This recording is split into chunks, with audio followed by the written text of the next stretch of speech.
Olá, irmãos, graça e paz, boa noite. Queria saber se os irmãos estão conseguindo aí ah, acessar,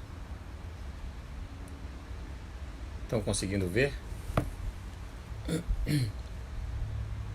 saber se o som tá ok, tá legal. Eu acho que a imagem não tá muito boa, né? A luz, a iluminação, eu acho que não tá muito boa. Vou esperar os irmãos chegando pra gente ver se precisa fazer aí algum ajuste ou no som ou na imagem.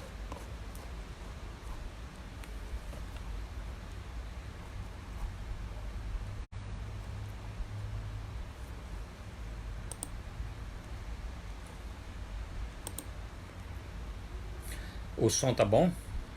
O áudio consegue ouvir? Os irmãos estão conseguindo ouvir o áudio?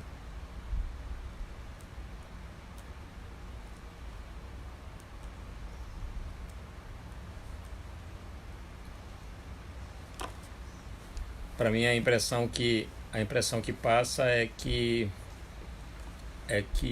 a luz não tá muito legal.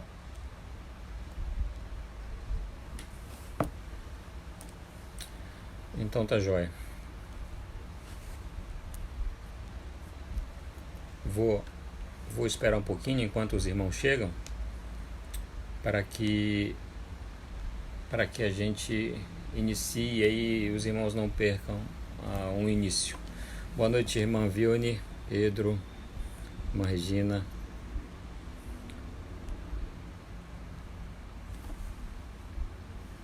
Vou só aguardar mais alguns minutinhos enquanto os irmãos chegam. Obrigado, Jonas, pelo retorno, Davi também. Que bom saber que o áudio está legal. Estava um pouco preocupado com a iluminação, mas interessante que aqui na página da igreja, pelo computador, parece que a iluminação está um pouco melhor do que aqui pelo celular. Boa noite, pastor Samuel. Obrigado pelo retorno. Que bom que o áudio não vai ser um problema, então. Boa noite, Luzilene. Então, joia. Quero de antemão já pedir desculpas, né? Porque é a primeira vez que eu vou usar Obrigado, Davi. Amém. É a primeira vez que eu vou usar esse método, né? De fazer transmissões dessa forma. Eu acho que não é muito diferente pelo YouTube. Eu acho que a interação pode ser até um pouco maior aqui pelo Facebook também. Então, como eu expliquei para os irmãos na semana passada, a preocupação é de fazer os meninos, a Sofia, o pessoal da mídia saírem, né, mais de uma vez no domingo para ter essa possibilidade de transmitir os cultos pelo Facebook. E como nós prorrogamos aí a suspensão das nossas atividades, a gente então nesse domingo inaugura também as transmissões principalmente do estudo bíblico, agora pela parte da noite. Haja vista que a gente ainda não tem por parte das autoridades aí de saúde a segurança para sair de casa com tranquilidade, né? Mas a gente acredita, confia em Deus que o mais breve possível isso vai acontecer. Boa noite aos irmãos que estão chegando, e aos amigos também que estão chegando. Deus abençoe sua vida. Espero que esse tempo seja um tempo de edificação, de reflexão, de também ouvir da parte de Deus aí quais são através da sua palavra, né, quais são as implicações que a gente pode, boa noite, Jéssica, que a gente pode, diante desses dias difíceis que nós estamos vivendo, como a gente pode fazer as aplicações aí corretas para poder entender esse momento e vivê-lo para a glória de Deus. Eu imagino que não sejam dias fáceis, né, para nenhum de nós. Eu estava falando para os jovens que Ah, eu não tenho certeza que na nossa geração, eu era o mais velho falando, nós nunca experimentamos algo do tipo, né? Com esse tipo de situação, com esse tipo de condição. Então é algo talvez que a maioria dos irmãos aí, das pessoas que nos assistem, também nunca experimentaram. A gente leu nos livros, né, algo sobre peste negra, gripe espanhola, SARS, outros vírus, né, mas dessa forma, e também com o advento aí da comunicação tão ampla como a gente tem hoje, eu acho que a coisa acaba se tomando, né, uma proporção muito grande. Então, diante disso, a gente acaba tendo que viver aí momentos difíceis, né? E a palavra de Deus, ela com toda certeza, ela nos ajuda a interpretar esses momentos. Joia? Então, irmãos, vamos começar? Vamos aproveitar esse tempo. Eu não quero também tomar muito tempo dos irmãos. Eu sei que a dinâmica aqui no Facebook, assim como no YouTube, é uma dinâmica muito diferente, né? Com o telefone na mão, a gente é tentado aí a rapidinho dar um pulo em outros lugares, e aí exige dos irmãos, eu sei, com toda certeza exige dos irmãos muito mais disciplina, muito mais concentração para poder se manterem aí até o final. Então eu sei que eu não posso me alongar muito, né? Mas vamos lá.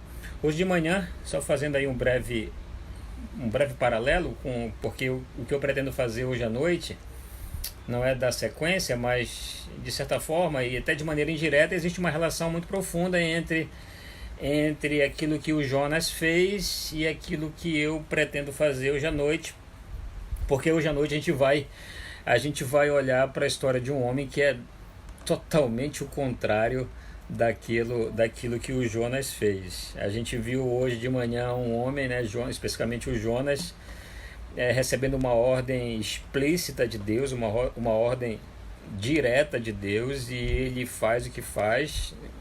Ele tenta aí com os seus métodos se esquivar dessa ordem, fugir a todo custo dessa ordem, e aí por conta disso a gente tem várias situações no livro de Jonas que demonstra para nós como Deus ele tem interesse nas pessoas, como Deus é um Deus da segunda chance no sentido de proporcionar para essas pessoas a oportunidade do arrependimento, a oportunidade de serem alcançadas pela graça de Deus, independente de quem eram, do que fazem, né? É interessante ver como os assírios eram extremamente violentos, idólatras, pagãos, e ainda assim Deus dá a eles a oportunidade do arrependimento.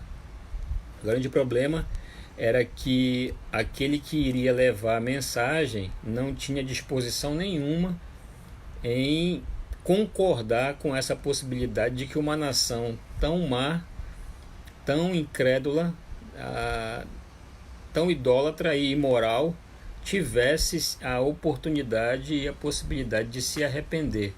Então a gente aprende, né, muitas lições com o Jonas, pelo fato de que em vários momentos o Jonas ele acaba nos representando, e aí se a gente não tiver o cuidado e o hábito de vez por outra sondar o nosso coração, a gente vai acabar concordando que essas práticas ou que esses pensamentos alimentados por nós sejam práticas ou pensamentos normais, porque é muito comum de a gente perceber isso na nossa sociedade, né? A nossa sociedade, ela sim é uma sociedade que se baseia tão somente pelo mérito, e o livro de Jonas é uma excelente ferramenta para afirmar que qual era o mérito dos ninivitas, né?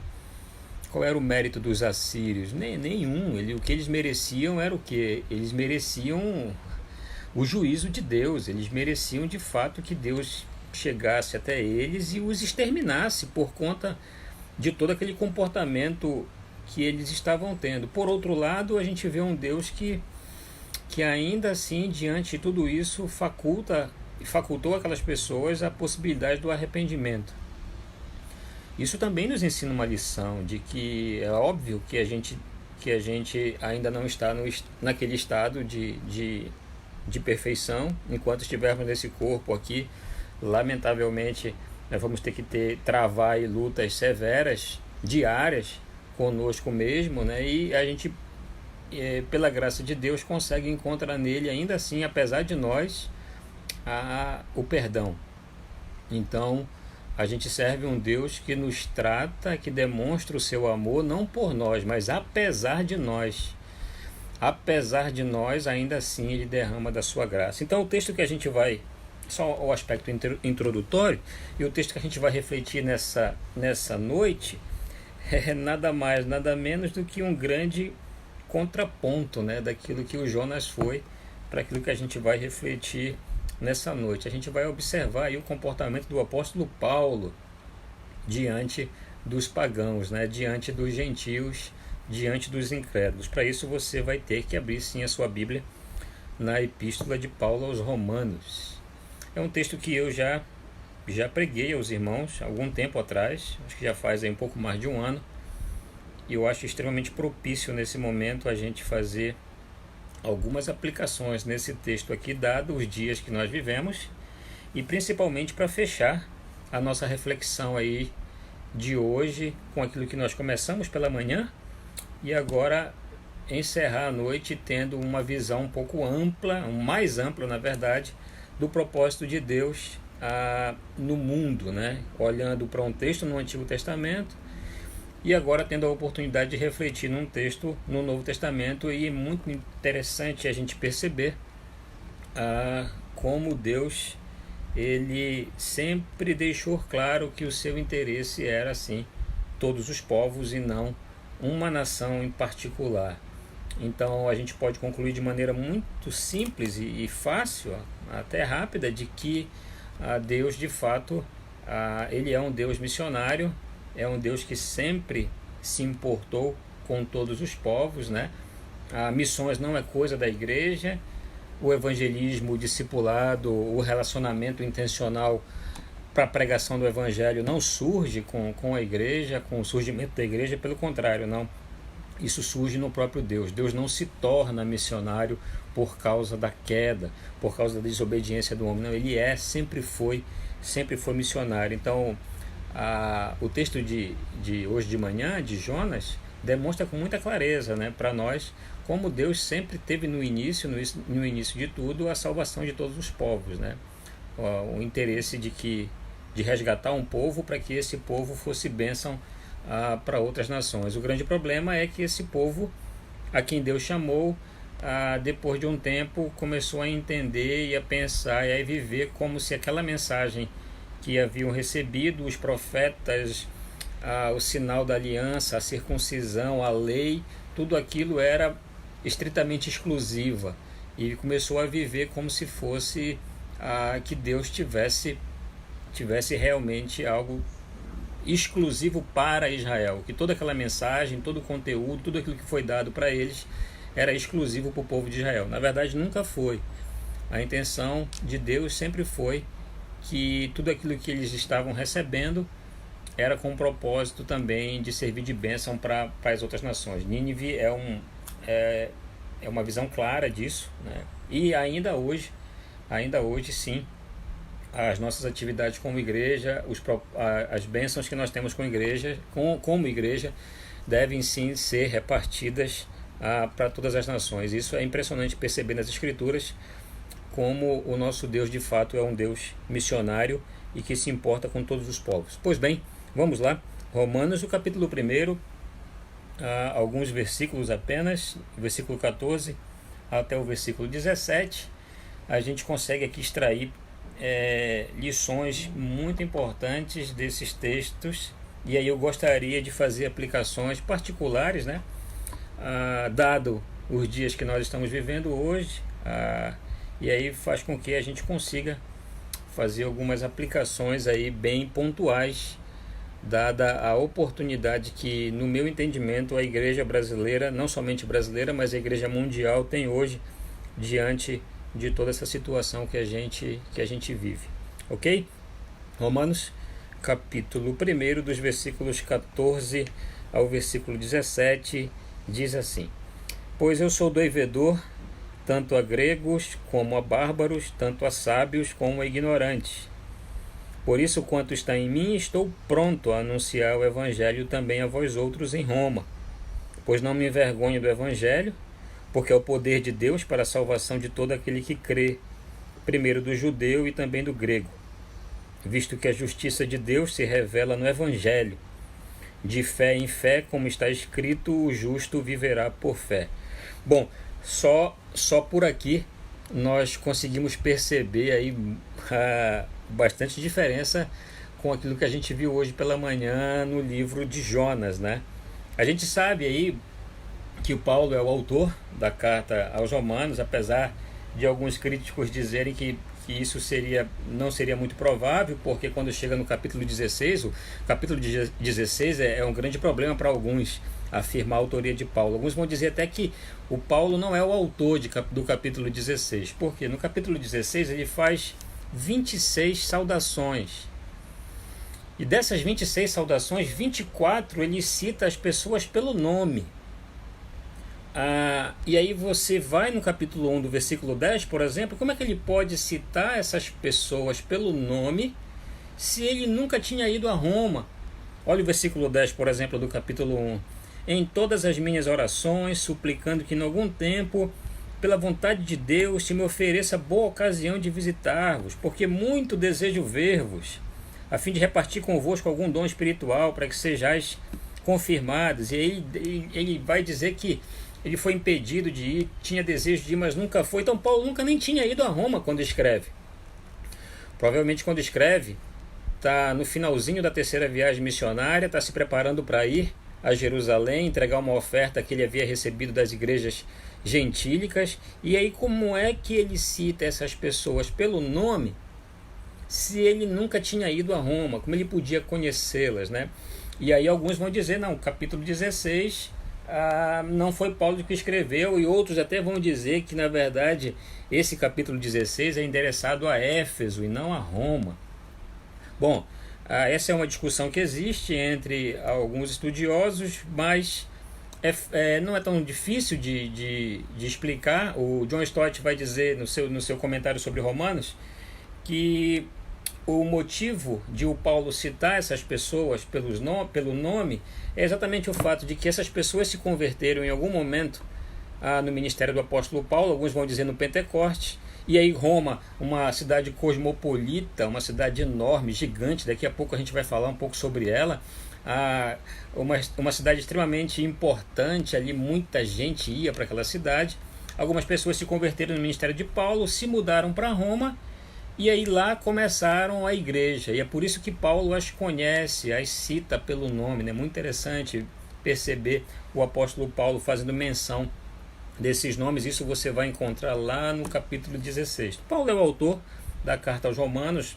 A carta aos Romanos, segundo alguns, é um dos livros mais importantes do Novo Testamento. Se trata de um tratado, na verdade, doutrinário, né? Paulo desgasta muito tempo para falar sobre a sua ideia. É interessante que a introdução de Romanos é a introdução mais longa que nós temos das cartas de Paulo. Ele já deixa muito claro o que ele é, o que ele quer fazer, o que é o Evangelho. Logo na introdução ele já deixa claro isso. Paulo, servo de Jesus, a palavra doulos, escravo de Jesus Cristo, chamado para ser apóstolo, né?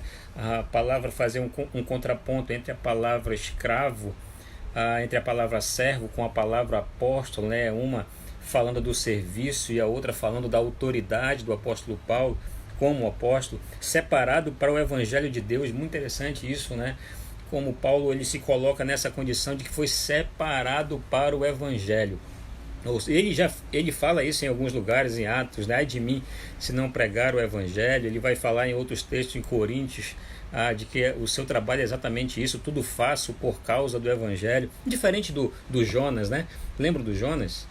Que recebe essa palavra, e o que é que ele faz com ela? Ele foge disso tudo, né?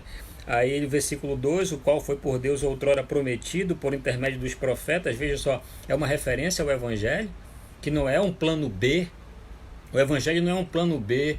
Puxa vida, deu errado o plano A e agora eu tenho que criar um outro plano para redimir essas pessoas. Não, o texto do versículo 2 está dizendo: esse Evangelho foi por Deus outrora, no passado, prometido por intermédio dos seus profetas, nas Sagradas Escrituras. Então a gente já tem a Bíblia inteira, né? A Bíblia inteira ela contém uma história só, ou seja, há uma continuidade entre o Antigo Testamento e o Novo Testamento. Existem pessoas que rejeitam o Antigo Testamento. Nós estamos agora na época da graça, o Antigo Testamento já passou, nós só precisamos do Novo Testamento. Por outro lado, existem outras pessoas, outros grupos de pessoas que não vão priorizar a lei, vão priorizar aquilo que diz o Antigo Testamento. O Novo Testamento são ensinos aí que não se podem comprovar. Nada disso, irmãos. Existe uma continuidade entre o Antigo Testamento e o Novo Testamento. É um livro só, não existe contradição, é uma história apenas. Então é importante, quando você se aproxima das Escrituras, e ter essa visão do todo da Palavra de Deus.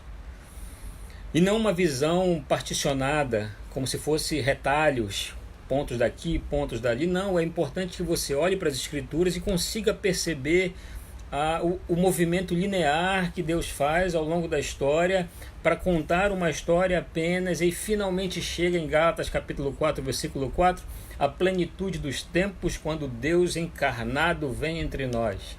É importante entender a palavra de Deus nesse aspecto. O apóstolo Paulo faz exatamente isso, ele entende isso, que esse evangelho, o qual ele é escravo, por o qual ele foi separado para pregar e viver, é um evangelho que foi predito onde? Quando? Que surge quando? No início de tudo, na criação de tudo. Então Deus, na sua soberania e poder, já havia preparado tudo para que isso acontecesse. Então ele é sim separado para esse evangelho. Aí no versículo 13 ele vai falar a respeito desse filho. Daqui a pouco ele vai dar um pouco mais informações para a gente sobre isso. Depois vai dizer o papel da igreja, qual a importância da igreja. E finalmente ele chega no versículo 14, dizendo qual é essa relação que ele tem com o evangelho. Ele vai se colocar numa posição de devedor. O John Stott também vai dizer no seu livro, no seu comentário sobre Romanos, aliás, excelente comentário, se os irmãos puderem adquirir, é uma boa aquisição, um comentário excelente sobre Romanos. Ele vai dizer que o Paulo se coloca numa condição de devedor. E aí ele diz que existe duas maneiras de você contrair uma dívida. Primeiro é quando você pede algo emprestado de alguém. Quando você pede dinheiro, ou quando você pede alguma outra coisa, algum outro objeto emprestado de alguém, aí você se torna devedor dessa pessoa. E existe uma outra maneira de você contrair uma dívida. É quando alguém lhe entrega algo e lhe responsabiliza de entregar a um terceiro. E enquanto você não entrega isso ao terceiro, você está em dívida com essa pessoa. É nesse sentido que o Paulo se coloca endividado com os romanos. Ele não pediu absolutamente nada emprestado dos romanos, mas foi dado a Paulo algo para que ele compartilhasse ou entregasse para os romanos. E enquanto ele não fizesse isso, ele estaria em dívida com essas pessoas. E o que foi dado a Paulo? Ora, foi dado a Paulo o Evangelho. Foi dado a Paulo o Evangelho. Foi dado a mim e foi dado a você o Evangelho, para que a gente entregue esse Evangelho para outras pessoas. E enquanto a gente não fizer isso, nós estamos em dívida com essas pessoas. E diga-se de passagem, irmãos, há dívida. Há dívida. Essa é a grande dívida que a igreja tem com a humanidade. Essa é a grande dívida que a igreja brasileira tem com as pessoas aí fora. Testemunhar, pregar o evangelho. Jonas estava em dívida com os ninivitas, porque foi dado a ele a responsabilidade de anunciar o evangelho. O que ele fez? Ele tentou fugir daquela responsabilidade. tentou fugir daquela responsabilidade. E aí, nesse momento, a gente se parece um pouco com o Jonas quando a gente tenta fugir da responsabilidade que Deus nos deu de pregar o Evangelho. Você já parou para pensar naquele seu colega de trabalho que você deixou na sexta-feira? Se você está indo trabalhar, é claro. Se você não está, aí não tem como cumprir com a quarentena. E se você precisa de fato, tem que ir trabalhar. Você já parou para pensar que você deixou aquele seu amigo lá, aquele seu colega de trabalho, gente boa? Existem pessoas que são gente boas, né? Que não são crentes, mas são pessoas agradáveis, gente boas, né? Legais.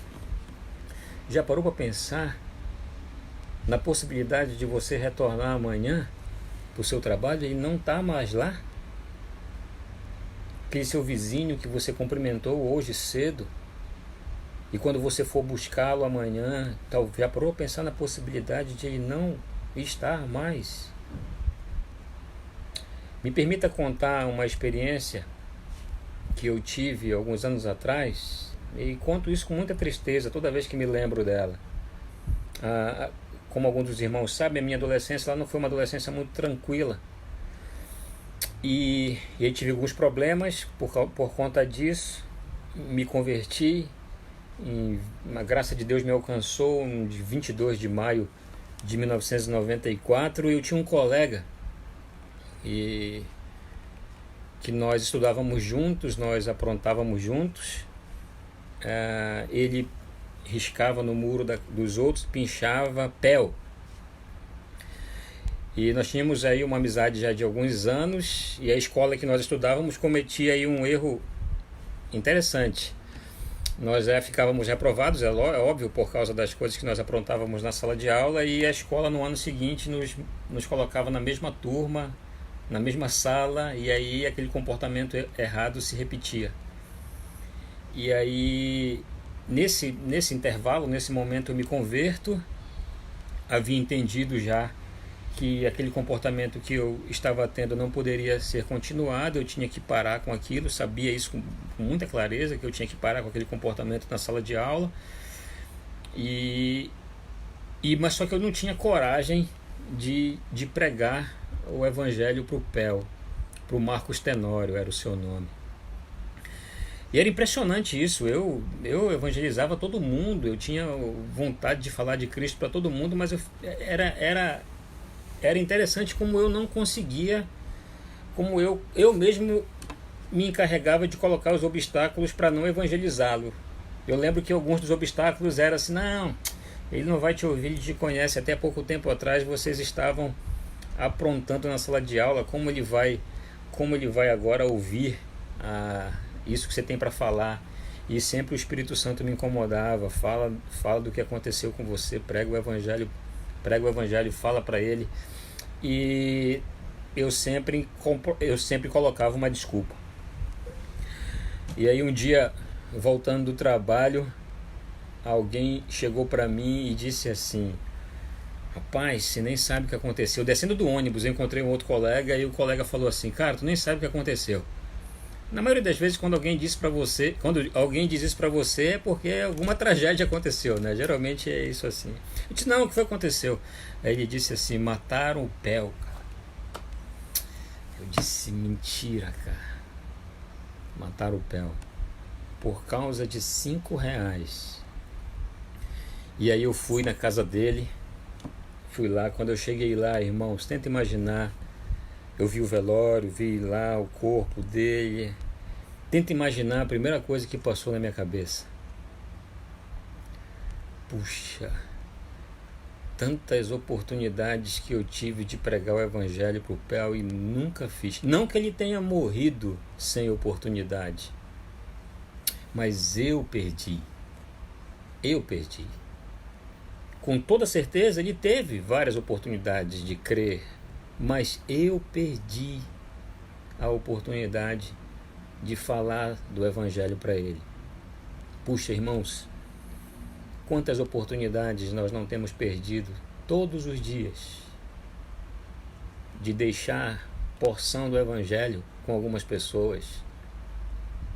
Amanhã você vai voltar para suas atividades, possivelmente, se você não está aí tendo condições de cumprir com o distanciamento social.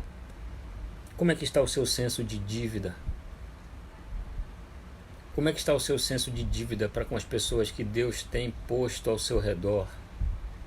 Como é que está esse... Paulo tinha um senso de dívida aguçado, porque ele sabia que tinha sido entregue nas suas mãos o Evangelho, e enquanto ele não fizesse isso, enquanto ele não pregasse o Evangelho para aquelas pessoas que ele nem conhecia, nunca nem tinha ido a Roma, mas entendia que existia nele a responsabilidade de evangelizar aquelas pessoas, testemunhar da graça de Deus para aquelas pessoas. O que você tem feito com o que Deus tem posto nas suas mãos? A gente vive hoje dias incríveis, que nos dão oportunidades incríveis de poder dar às pessoas. A maioria dessas pessoas que estão aí fora não tem esperança de absolutamente nada. Para elas essa vida é tudo. Se acabar isso aqui já era. E a gente tem perdido, a igreja tem perdido a oportunidade de testemunhar da sua fé, sem querer fazer generalizações, por favor, não me entendam assim. A igreja tem essa oportunidade de testemunhar da sua fé, de testemunhar no Deus que acredita, para dar a essas pessoas a oportunidade de crerem no Evangelho. É interessante que o Paulo faz aqui, logo após deixar claro de que ele se considerava um devedor, ele diz: eu sou devedor tanto a grego como a bárbaros. Quem não era grego era bárbaro. Não adianta, só existia duas categorias de pessoas nesse mundo aqui: gregos e bárbaros. Então quem não era grego era bárbaro. Então quando Paulo coloca esses grupos de pessoas e depois sábios e ignorantes, na verdade o que ele está fazendo é: eu sou devedor a todo mundo. A dívida que eu tenho para com as pessoas, ou seja, eu não tenho condições de selecionar pessoas para ouvirem o Evangelho. Eu sou devedor de todos. De todos. Eu não posso fazer aquilo que o Jonas fez. O que o Jonas estava querendo fazer? O Jonas estava tendo um comportamento exclusivista. Enquanto as profecias eram para o seu povo, ele estava tudo certo, estava tudo bem, ok, vou lá, meu pessoal, minha gente, minha língua, meus costumes, minha cultura, está tudo certo. Agora, a partir do momento em que Deus diz para ele: não, agora você vai para uma outra gente, para um outro povo que pensa totalmente diferente de você, que tem uma outra cultura, outros costumes. Aí começou a crise do Jonas. Aí mostrou para nós como Jonas era preconceituoso, xenofóbico, como Jonas era extremamente limitado no seu aspecto da visão missionária. A gente olha para um Deus que tem interesse de alcançar com a sua graça todos os povos. É por isso que quando a gente vai em Apocalipse, a gente vai ver lá que naquele grande dia, irmãos, naquele grande dia, terão representantes de gente de toda tribo, povo, língua e nação, diante do trono e do Cordeiro, o adorando por toda a eternidade. Sabe quem são os responsáveis por transmitir essas verdades, essa palavra a esses povos, tribos, línguas e nações? Eu e você, somos nós. Nós somos os responsáveis. E aí, nesses momentos difíceis, é muito comum a gente ouvir as pessoas falando, né? Maranata, ora vem Senhor Jesus, hashtag vem Senhor Jesus, hashtag Maranata. É ok, não tem nada de errado com isso. Podemos continuar cantando Maranata? Sim, podemos. Não só podemos, como devemos. Devemos desejar o retorno de Cristo? Sim, devemos desejar o retorno de Cristo. Claro que sim. Só que nós não podemos esquecer que não existe Maranata desassociado da pregação do Evangelho, irmãos. Não existe ora vem Senhor Jesus sem um anúncio do Evangelho, é o que vai dizer Mateus 24, versículo 14. E esse Evangelho será pregado em todos os povos, para o conhecimento de todas as nações. Então virá o fim. Então, se nós desejamos o Maranata, se nós almejamos o retorno triunfante de nosso Senhor, precisa também haver em nós esse senso aguçado de dívida que o apóstolo Paulo tinha.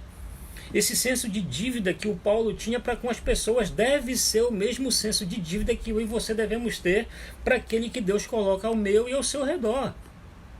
Nós precisamos aproveitar essas oportunidades de pregar o Evangelho para aqueles que estão ao nosso redor sem a esperança de absolutamente nada. Como está o seu senso de dívida? Ou você também tem a tendência de selecionar pessoas, de colocar pessoas em categorias pela sua classe social, pelo seu status social, pela cor, pelo gênero, pela posição política? Aí você olha para o Evangelho e você não vê um Evangelho que faz isso. Você olha para a graça de Deus e você não olha para a graça de Deus como aquela que seleciona pessoas. Pelo contrário, a graça de Deus tem poder para alcançar qualquer um. Ele vai já dizer isso para nós. Então Paulo se considerava esse grande devedor da humanidade. Essa é a dívida que a igreja tem para com o mundo, irmãos. A igreja tem uma dívida para com o mundo. E qual é essa dívida? Pregar o Evangelho. Você tem uma dívida com o seu vizinho. Você tem uma dívida com o seu parente que ainda não conhece a graça de Deus. E se você não pregou o Evangelho para ele, saiba que enquanto você não fizer isso, você está em dívida com essa pessoa. Isso é seríssimo, irmãos. Isso é muito sério. A gente olha para o Evangelho, para o Antigo Testamento, para o Novo Testamento, que caminha nessa direção.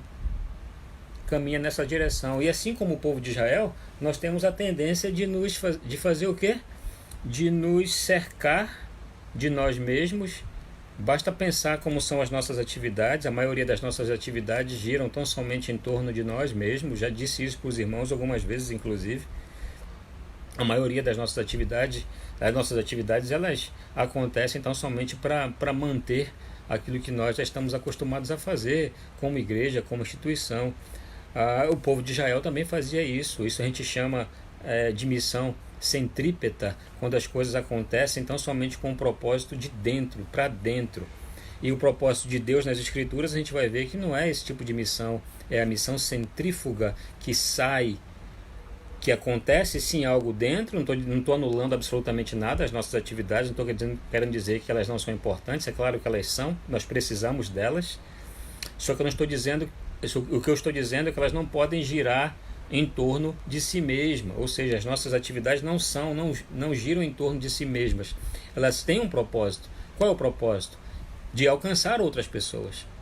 Então a gente precisa entender que as coisas não giram tão somente em torno de nós mesmos, elas giram em torno aquilo que acontece conosco também deve ser com o propósito de alcançar outras pessoas. É errado reunir os jovens? Não, não é errado reunir os jovens. É errado reunir os homens, as senhoras, os idosos? Não, de maneira nenhuma. As crianças, não. Não é. Em absoluto. Devemos continuar com as nossas reuniões? Claro que sim, devemos. Mas nós não podemos perder de vista que essas reuniões também devem ter o propósito de alcançar outras pessoas. Outros jovens com o Evangelho. Outros homens com o Evangelho. Outras mulheres, outros idosos com o Evangelho. Esse é o objetivo das Escrituras. É isso que o Paulo está querendo fazer, mostrar para nós, deixar claro esse senso de dívida. É exatamente por isso, é muito interessante o raciocínio que o Paulo usa. O Schaeffer vai dizer que o livro de Romanos era tão importante que até pouco tempo atrás ele era matéria obrigatória em algumas escolas na América do Norte. Exatamente por causa do raciocínio, para ensinar os alunos a terem uma certa dose de raciocínio. Então, o raciocínio, a lógica que o Paulo emprega nesse texto aqui, nesse livro, ela é impressionante. As coisas elas estão ligadas, né? É como se fosse uma engrenagem, está tudo conectado. Olha o versículo 15. Por isso, por causa desse senso de dívida, vejam só o mecanismo, esse senso de dívida me leva a um outro comportamento. Qual é o comportamento? A disposição. É por causa desse senso de dívida é que existe em mim a disposição. É interessante isso, né? Às vezes a gente luta para ter disposição para uma porção de coisas e a gente não consegue. Às vezes não consegue por quê? Exatamente pelo fato de a gente não compreender com tanta seriedade a palavra, a esse senso de dívida. E é interessante como a disposição ela está presente, né, em tudo isso. Vimos quando Deus fala para o Jonas no Antigo Testamento: dispõe-te, vai à grande cidade de Nínive e prega contra ela, porque a sua malícia subiu até mim. Quando você vai em Atos capítulo 8, versículo 26, você vai ver a Deus, o Espírito Santo, falando para o Filipe: dispõe-te, vai para o caminho que desce de Jerusalém a Gaza, este se acha deserto. A mesma coisa. Por isso, por causa desse senso de dívida, eu estou pronto, eu estou disposto a anunciar o Evangelho a vós outros em Roma. Agora, irmãos, de que Evangelho Paulo está falando? Isso a gente precisa entender com muita clareza, principalmente nos dias que a gente está vivendo hoje. De que Evangelho o apóstolo Paulo está falando? O Paulo não está falando do Evangelho triunfalista, do Evangelho da prosperidade, do Evangelho automático que diz eu quero, você vai lá no estalar de dedos. Não, o Paulo está falando do Evangelho da graça de Deus, que exige que esses homens tomem uma iniciativa, e aí a gente vai ver que esse Evangelho tem uma relação profunda com outro elemento, que é a fé.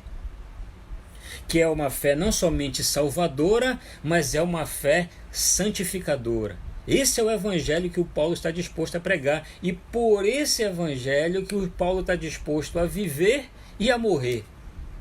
Se existe algo que realmente vale a pena padecer alguma coisa, sofrer alguma dificuldade, esse algo é o Evangelho. Esse algo é o Evangelho. Foi o Evangelho que abriu os nossos olhos, irmãos. Quem abriu os nossos olhos foi a palavra de Deus. Esse Evangelho aqui que mudou a nossa história, triste história. Estávamos destinados a passar a eternidade distante da presença de Deus. Deus, através da sua graça, do seu muito amor, nos alcançou através desse Evangelho. É a esse Evangelho que nós devemos obediência irrestrita, mesmo que ele seja motivo de zombaria para os ditos sábios do mundo de hoje, assim como era em Roma. Assim como era em Roma na época de Paulo. É por isso que ele vai dizer, no versículo 16, que ele não se envergonha do Evangelho. Porque assim como nos dias de hoje, associar o seu nome ao Evangelho pode ser motivo de piada para algumas pessoas aí fora, na época de Paulo não era diferente, porque que era Roma nesse contexto aqui? Roma era o centro do poder econômico, político, literário, acadêmico. Então associar uma pessoa ao Evangelho era motivo de zombaria naquela cultura. E, aliás, os judeus nessa cultura aqui não faziam parte da elite social de Roma. Pelo contrário, a maioria deles eram pessoas comuns, servos ou até mesmo escravos. Então, para o Paulo dizer eu não me envergonho do Evangelho, ora, significava que no mínimo existia a possibilidade dele se sentir envergonhado por causa do Evangelho. Lembra o que era a cruz para o grego? O que era a cruz para o judeu? Escândalo, loucura para o grego, escândalo para o judeu. Então associar a sua vida a uma mensagem como essa fatalmente levaria aí algumas pessoas a zombar de você, a rir de você, a escarnear você. Ora, queridos irmãos, como é a nossa relação com o Evangelho? Você tem vergonha do Evangelho? Você tem vergonha desse Evangelho que abriu seus olhos, que mudou sua vida, que mudou sua história? Você tem vergonha de ser identificado com o Evangelho? Porque aí os ditos sábios deste mundo irão fazer piadas, chacotas, com o seu nome associado a um livro como esse, ao Evangelho. Você é um agente secreto, as pessoas não podem saber. Interessante quando Jonas, lembram hoje de manhã, quando Jonas é questionado pelos marinheiros naquele navio, afinal de contas, quem é você? Quem é seu Deus? O que você faz? De onde você vem? O que você come? O que é que o Jonas diz? Ele não diz qual é a sua função. Ele não diz que é profeta. Ele não diz que é um homem de Deus. O que ele diz? Sou hebreu. Sou hebreu.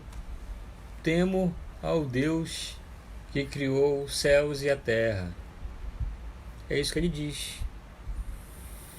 Talvez não querendo se identificar com esse Deus. Talvez agora nesse momento, no momento de não querer mais se identificar com o Deus dos deuses, Senhor dos senhores, Rei dos reis. Como tem sido a sua postura em relação ao Evangelho com outras pessoas? Olha o que o Paulo diz. Eu não me envergonho do Evangelho. Por que eu não me envergonho do Evangelho? Porque esse Evangelho é o poder de Deus. É o poder de Deus. O poder, não um poder destruidor. É o poder salvador de Deus. Vejam só, irmãos, o que está diante das nossas mãos. O Evangelho, o Santo Evangelho, que tem poder para salvar a vida de qualquer pessoa. Salvou a minha, salvou a sua. É a esse Evangelho que nós devemos obediência irrestrita, independente do que digam as pessoas aí fora, independente do que digam a maioria das pessoas aí fora. Quem disse que a maioria tem razão, sempre tem razão. É por isso que é urgente a nossa aproximação do Evangelho. Pode ser cansativo ouvir isso, mas eu não irei me cansar de dizer isso aos irmãos. Irmãos, é urgente a nossa aproximação do Evangelho, que vai nos levar seguros até o Senhor. É a nossa dedicação ao Santo Evangelho, à Palavra de Deus. Nós precisamos nos aproximar do Evangelho, voltar ao Evangelho. Quem sabe esses dias não estão nos querendo ensinar exatamente isso. Voltar ao Evangelho, de nos debruçar ao Evangelho, de clamar ao Senhor por misericórdia, por piedade, por vida santa. Lembremos-nos do que essa fé não é somente uma fé salvadora, mas é também uma fé santificadora. Olha o que vai dizer o restante do versículo para a gente começar a caminhar para o final. Porque é o poder de Deus para a salvação de todo aquele que crê. Veja que ele estabelece um limite. A graça de Deus tem poder para alcançar todas as pessoas. Qual é o critério usado para isso? O critério é crer. Então, as pessoas precisam crer no Evangelho, mas elas só poderão crer no Evangelho se houver a pregação do Evangelho, irmãos. E só pode haver a pregação do Evangelho se eu e você, no nosso contexto, nos disponibilizarmos para fazer exatamente isso. Irmãos, haverá um tempo em que não será mais preciso pregar o Evangelho. Não terá mais necessidade de pregação do Evangelho. É por isso que a pregação do Evangelho é urgente. Porque vai chegar um dia em que você vai querer fazer e você não vai precisar mais. Vai chegar um dia em que você vai desejar fazer e você não vai ser preciso mais. Por isso você tem que fazer hoje. Por isso você tem que fazer agora. Por isso você tem que olhar para as situações amanhã, encarar as situações que Deus permite que você passe com as pessoas aí fora, encarar essas situações como oportunidades para pregar o Evangelho. As pessoas estão sem esperança nenhuma aí, irmãos. Elas estão em pânico. É muito fácil encontrar gente transtornada, sem saber o que fazer, perdida, se mergulhando em remédios para ver se consegue viver. A gente sabe o que pode produzir fé, esperança para essas pessoas. É o Evangelho. Então, irmãos, não descarte essa possibilidade de estarmos vivendo nesses dias que estamos vivendo hoje como oportunidade para você não pensar somente em si e não se preocupar tão somente com a sua pele, mas também entender que são oportunidades que Deus nos dá de nos importar com outras pessoas, de nos preocupar com essas pessoas, de ter disposição para servir a essas pessoas que absolutamente nada sabem. Elas precisam crer no Evangelho, mas só poderão crer se houver a pregação. Isso Paulo vai dizer mais na frente no próprio livro de Romanos: como ouvirão se não há quem pregue? Como elas crerão se não ouvirem a respeito do Evangelho? Elas precisam crer. elas precisam crer. A graça de Deus pode alcançar as pessoas sem acepção, mas não as alcançará sem exceção. Ou seja, elas precisam crer no Evangelho. Deus não faz acepção de pessoas. A graça de Deus pode alcançar a todos, mas elas precisam crer. Crer. Primeiro do judeu e também do grego, ou seja, todas as pessoas estão incluídas aqui. Judeus precisam, para serem salvos, precisam crer no Evangelho. Versículo 17. Visto que a justiça de Deus se revela no Evangelho, mais uma vez, como a palavra Evangelho aqui nesses textos que nós lemos, do 14 a 17, ela é central. Paulo não é o dono do Evangelho, não é o autor do Evangelho, não é a fonte do Evangelho, ele é somente o transmissor do Evangelho. Paulo não advoga para si a autoridade, eu sou a autoridade do Evangelho, nada disso. Ninguém pode fazer isso. Paulo não é o autor do Evangelho, ele é simplesmente aquele que transmite. Nós simplesmente somos os transmissores do Evangelho. O Evangelho está aqui. Aquilo que as pessoas precisam saber sobre Deus está aqui. A nossa responsabilidade é transmitir. Nós não temos que inventar absolutamente nada para as pessoas, modificar absolutamente nada para as pessoas. O que elas precisam saber está aqui. Arrependam-se. Arrependam-se, porque está próximo o reino de Deus. Essa é a grande mensagem da igreja. Essa é a grande mensagem profética que a igreja tem para dar ao mundo. Arrependam-se, porque está próximo o reino de Deus. É isso que você tem que dizer. É isso que você tem que dizer para os seus amigos. É isso que você tem que dizer para os seus parentes, para os seus colegas. Arrependam-se, porque está próximo o reino de Deus. Era essa a mensagem do Jonas para os ninivitas hoje pela manhã. Arrependam-se. Ele não queria isso. Arrependam-se, porque Deus vai exercer seu juízo sobre vocês. Quando você olha para Tessalonicenses, você vai ver o apóstolo Paulo dando ênfase em que nós precisamos crer em Jesus enquanto Ele é o nosso advogado. As pessoas precisam crer em Jesus enquanto Ele é o advogado. Haverá um tempo em que Ele não será mais o advogado, Ele virá como juiz. E esse dia, segundo as Escrituras, meus irmãos, irá chegar. Então as pessoas ainda têm tempo para se arrepender dos seus maus caminhos e voltarem-se para Deus. E eu e você somos os responsáveis por transmitir essas verdades a elas. Elas precisam se arrepender, porque está próximo o reino de Deus. Como você tem encarado o seu senso de dívida? Como nós temos encarado como igreja o nosso senso de dívida? Ou será que nós temos nos ocupado com outras coisas, com outras questões que têm roubado de nós toda a nossa energia, para que nós nos dediquemos naquilo que de fato a gente precisa se dedicar? Será que isso não tem acontecido com você? Está se preocupando, gastando as suas preciosas energias com coisas que não são relevantes, com coisas que não são tão importantes, as que não são prioridades, e aí deixando de investir naquilo que de fato importa. Irmãos, nosso tempo aqui é passageiro. Nós precisamos investir no reino de Deus. Nós precisamos juntar tesouros nos céus, onde nem traça, nem ladrões escavam, nem roubam. O próprio texto vai dizer: onde está o teu tesouro, aí também estará o teu coração. E ajuntar tesouros no céu, querido irmão, querida irmã, é pregar o Evangelho, é testemunhar da graça de Deus.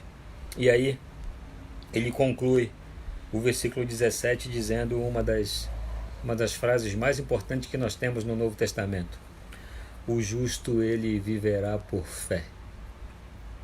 O justo viverá por fé. E essa palavra viverá, a ideia, ela é algo completo.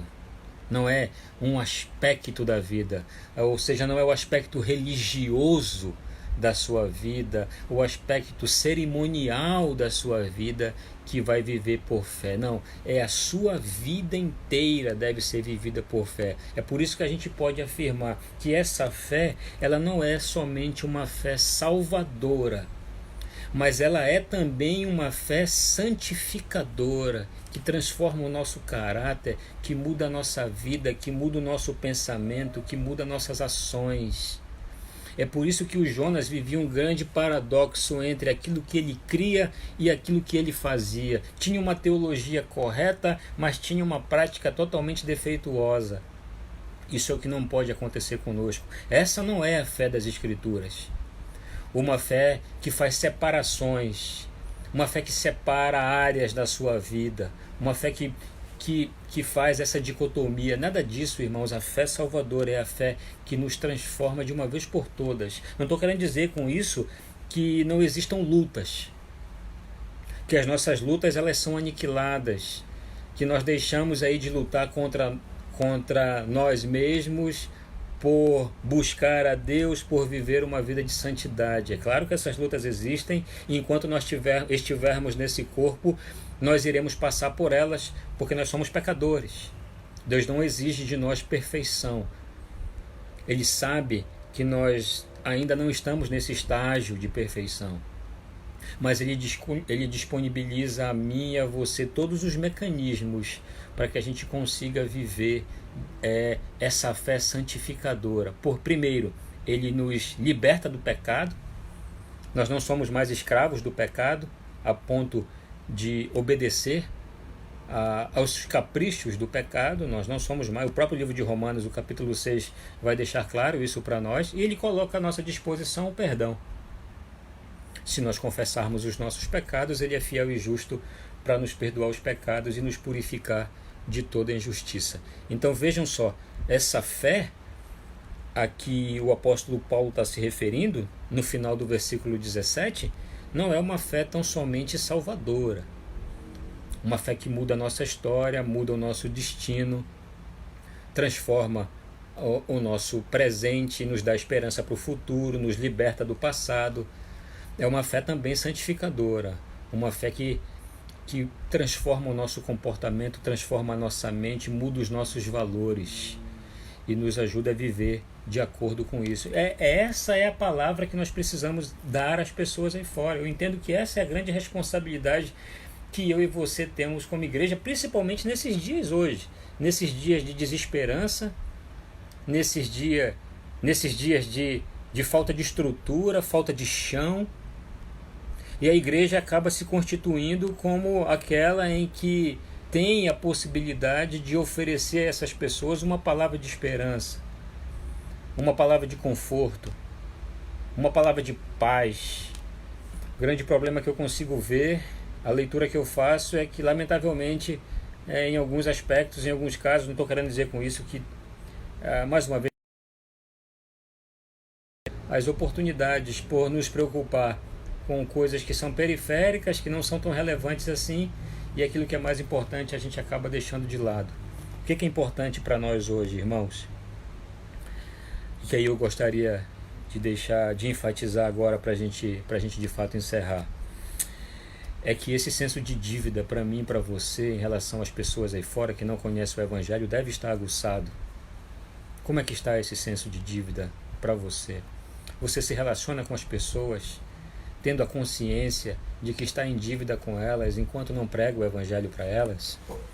Qual foi a última vez que você testemunhou da sua fé para alguém? Qual foi a última vez que você teve a coragem de falar daquilo que aconteceu com você algum tempo atrás, a experiência que você teve com Cristo para alguém? Como é que está esse senso de dívida? E é exatamente esse senso de dívida aguçado em mim e você que vai nos dar disposição para pregar o Evangelho. E entender o que é esse Evangelho. Que Evangelho é esse? Não é o Evangelho triunfalista. É o Evangelho da graça de Deus, que exige que as pessoas, para se aproximarem de Deus, passem por dois processos: arrependimento e crença. As pessoas precisam se arrepender dos seus maus caminhos e voltarem-se para Deus. E aí sim consigo experimentar Que fé é essa? Então hoje de manhã a gente olhou para o exemplo de um homem, Jonas, que tinha uma missão, mas que foi extremamente desobediente com essa missão. E agora a gente vê um homem, hoje à noite a gente consegue encerrar vendo um homem que entende qual é o seu papel no contexto em que vive. O seu papel não é ter um grande nome, não é alimentar aí uma grande reputação, construir um palácio de bens, mas é tão somente viver para o Evangelho, viver para o Evangelho, de tudo aquilo que Deus tem permitido que ele seja. Tudo isso deve ser transformado em prol do Evangelho, em prol do reino de Deus, porque afinal das contas, irmãos, no final das contas, para nós que nascemos de novo, que temos uma experiência real com Cristo, o que para nós realmente importa no final de tudo é exatamente isso, é o Evangelho, é o reino de Deus, e não aquilo que a gente pode, de maneira transitória, passageira, finita, limitada, conquistar aqui. Esses nossos dias estão mostrando exatamente isso, o quão limitado, o quão finito, o quão frágil é a nossa vida e as coisas que nós conseguimos adquirir aqui. É exatamente que os nossos olhos, por conta disso, devem estar no Senhor. E estando no Senhor, a gente deve se importar com aqueles que estão ao nosso redor, porque eles também precisam crer no Evangelho, e só crerão se houver a pregação do Evangelho. Por isso, meu irmão, minha irmã, amanhã, se você tiver que voltar para as suas atividades, volte para as suas atividades conscientes de que você, enquanto não pregar o Evangelho para aqueles a quem Deus coloca ao seu redor, assim como o apóstolo Paulo, assim como eu, assim como todos nós, estamos em dívida para com essas pessoas. Amém? Que Deus te abençoe. Obrigado pela paciência, pela companhia dos irmãos e dos amigos até esse momento aqui. Que Ele nos encontre assim, que Ele nos abençoe